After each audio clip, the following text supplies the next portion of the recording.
Magandang umaga, Pilipinas. Narito ang latest sa lagay ng ating panahon. Update muna sa LPA na minomonitor natin sa loob ng ating area of responsibility. Huling nakita ito sa layong 125 kilometers kanluran huyan ng Sinait, Ilocos Sur. Ibig sabihin po yung kanyang sentro ay nasa dagat malapit sa western boundary ng ating area of responsibility. Pero sa kasalukuyan, hindi naman na po ito nakakaapekto sa anumang bahagi ng ating landmass. Wala po itong direktang epekto sa anumang bahagi ng ating kalupaan. Although possible pa rin yung mga localized thunderstorms, mga pulo-punong pagkilat pagkulog sa northern at central Luzon. Sa nakikita din po natin, based na rin sa ating latest analysis at forecast, posible po na yung LPA na ito ay lumabas na rin ng ating area of responsibility within the next 24 hours or within today din ho yan. At sa ating forecast ay posible rin ho at hindi natin niro-rule out ang chance ang maging bagyo po ito habang papalayo po ito ng ating landmass at papalayo po ng ating area of responsibility. Gayunpaman, kahit na maging bagyo man ito at nasa labas na po ito ng ating area of responsibility, hindi natin nakikita na makakaapekto pa ito sa bansa. Samantala, ang southwest monsoon o habagat patuloy pa rin nagdudulot ng mga pag-ulan ngayon sa malaking bahagi ng Visayas at Mindanao at ilang bahagi ho ng southern Luzon. Maya-maya lamang ay iisa-isahin po natin yung mga lugar kung saan makakaranas ng mga pag-ulan dulot po ng habagat. At update muna dito sa bagyo na minomonitor natin. Nasa labas po ito ng ating area of responsibility pero nasa loob po ito ng ating Tropical Cyclone Information Domain, kaya't minomonitor po natin ito. Huling nakita ang kanyang sentro sa layong 2,580 kilometers, silangan huyan ng extreme northern Luzon, so napakalayo naman po nito sa ating landmass sa ngayon at malayo din sa ating area of responsibility. At ang kanyang lakas ng hangin umaabot sa 65 kilometers per hour near the center at gustiness na 80 kilometers per hour, kumikilos pakanluran hilagang kanluran sa bilis na 15 kilometers per hour.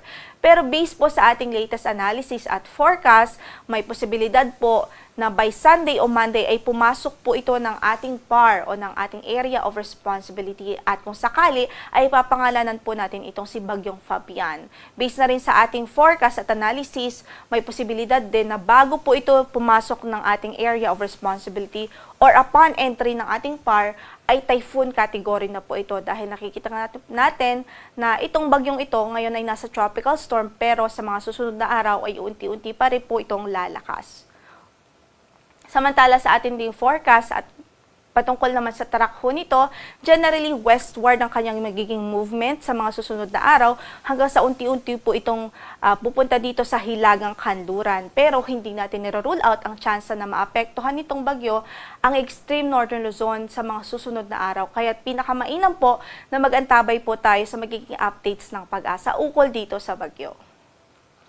Samantala para sa forecast natin sa araw na ito, maulap pa rin ang papawirin at mataas ang tsansa ng mga pag-ulan dito sa Bicol Region, sa Quezon Province, maging sa Mimaropa Region. Epekto po yan ng southwest monsoon o habagat. So magdudulot po ito ng mga kalat-kalat na pag-ulan at bagkidlat pagkulog sa mga na-mention po natin na mga lugar.